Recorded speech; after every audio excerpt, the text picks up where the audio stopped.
নমস্কার। আজকের টপিক হচ্ছে আমাদের আমাদের লাভ লাইফ হচ্ছে আনবক্সিং এবং বক্সিং। বক্সের মধ্যে ভালোবাসাকে পুড়ে বন্ধ করে র্যাপিং করে তুলে দেওয়া র্যাকে, অথবা যখন আমরা ভালোবাসা আমাদের কাছে আসে তখন তাকে আনবক্সিং করা, মানে বক্স থেকে খোলা ভালোবাসাটাকে। শুনতে খুব অদ্ভুত লাগছে যে আনবক্সিং, এটা কিন্তু মারামারির বক্সিং না, বক্স BOXING বক্সিং। তো কেননা শব্দটা বলার সময় অনেক সময় কি হয়, বুঝতে কারোর অসুবিধা হতে পারে, তাই বাক্স মানে ভালোবাসাকে বাক্স বন্দি করে প্যাকেট করে তাকে তুলে দেয়া, অথবা ভালোবাসাকে প্যাকেট থেকে খুলে বক্স থেকে খুলে সেটাকে ব্যবহারিক জীবনে মানসিকভাবে এবং প্রতিটি পলে অনুভব করার যে আনন্দ ওঠানো, সেটাই হচ্ছে আজকে আমার টপিক। আমাদের জীবনে প্রেম আসে, ভালোবাসা আসে, বন্ধুত্ব আসে, নানান রকম সম্পর্ক। আমরা যেখানে জন্মাই তা বাদ দিয়েও ভাই বোন, মা বাবা, কাকা কাকিমা এসব ছাড়াও আরও কিছু সম্পর্ক যেগুলো আমরা ইনকাম করি, যেগুলো আমাদের জীবনে আসে, কখনো অবলীলায় আসে, কখনো এসে যায়। কিভাবে এসে যায় আমরা জানি না, যখন আসে খুব ভালো লাগে।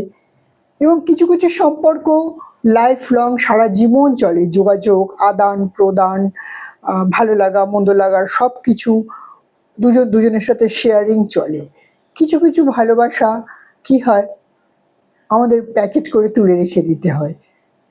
ব্যবহারিক জীবনে নানান রকম ওঠা পড়ার কারণে হোক, বা কারণ হাজারও হতে পারে, একটা কারণ না, শুধু হাজার হাজার রকম কারণ হতে পারে।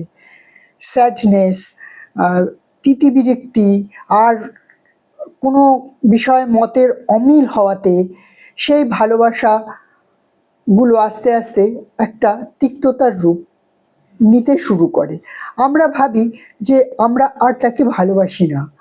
আমাদের মনে একটা সহজ সরল ব্যাখ্যা যে ভালোবাসার অপোজিট ওয়ার্ড ঘৃণা।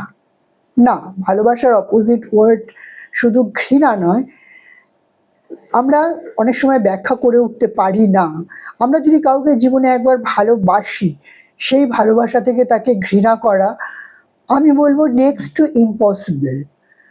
আমরা অনেক সময় নিজেদের কাছে নিজেদের কোনো ব্যাখ্যা থাকে না, তাই একটা শব্দ আমরা ব্যবহার করি।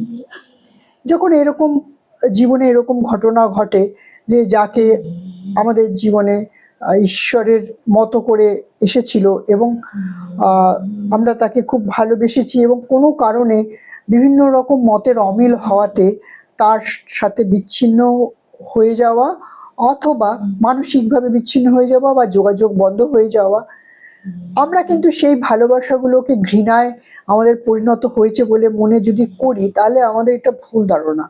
আমরা কি করি, আমরা ভালোবাসাটাকে বক্স করে প্যাকেট করে, হ্যাঁ, আমরা তাকে তুলে দিই।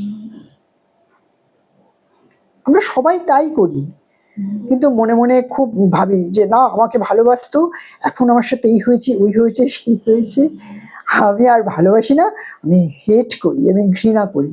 না, সেটা করা যায় না, সেটা সম্ভব না।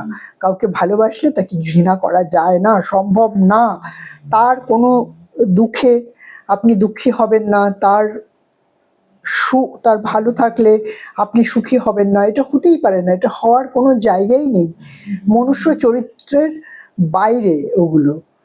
আমরা তো সকলে মানুষ, এবং প্রত্যেকেই এক একজন ইউনিক, এবং প্রত্যেকের মধ্যেই অসাধারণ সব প্রতিভা আছে। আমরা কি করে ঘুমিয়ে রাখি? হনুমানজির যেরকম পুরো সমস্ত, যদি ওনার ক্ষমতার কথা মানে স্মরণে ওনার ছিল না, সেরকম আমাদের অনেক গুণের কথা, অনেক প্রতিভার কথা, অনেক ভালো লাগার কথা আমাদের স্মরণে থাকে না, আমরা ভুলে যাই।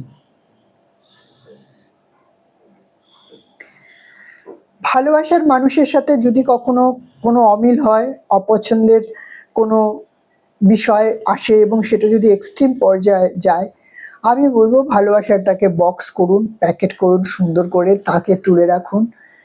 যদি কখনো সেই আনবক্সিং করার প্রয়োজনীয়তা পড়ে বা সেই সুযোগ আসে, আপনি যদি সেই লাকি পার্সন হন, তখন দেখা যাবে।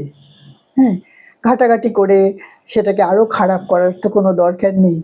আর ভালোবাসার মানুষের জন্য সবসময় শুধু প্রার্থনা, সে ভালো থাকুক। সে ভালো থাকলে আপনি ভালো থাকবেন, জগৎ ভালো থাকবে। এটা কিন্তু জীবনের ষাট সত্য।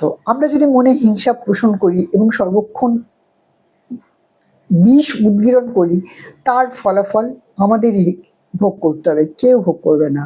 কেন, এই জগতে যা কিছু আমরা করব তার সমস্ত কিছু এখানেই ভোগ করে যেতে হবে। শরীরেই ভোগ হয়। যখন আমাদের শরীর থেকে আমরা আত্মায় পরিণত হই, আমাদের এই বডিটা চলে যায়, তখন কিন্তু আমাদের যে ভোগগুলো এখন আমাদের শরীর করে, সেই ভোগগুলো কিন্তু তখন আর থাকে না। ভালোবাসার মানুষ সবসময় যদি কাছাকাছি থাকে এবং আনবক্সিং অবস্থায় থাকে, তারা তো লাকি।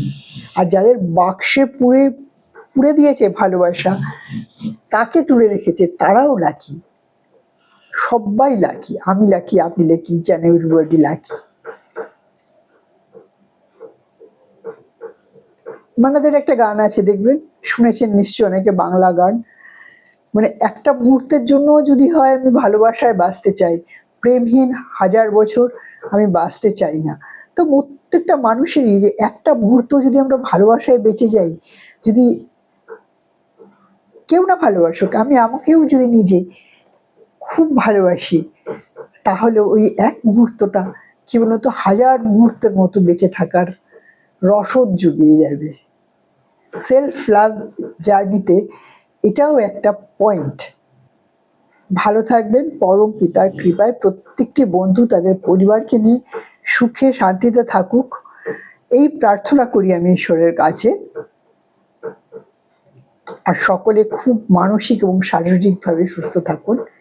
আপনাদের মূল্যবান মতামত জানাবেন আমার কমেন্ট বক্সে। আজকে এখানেই শেষ করছি, আবার অন্য একটা ভিডিও নিয়ে আবার আসবো, সঙ্গে থাকবেন।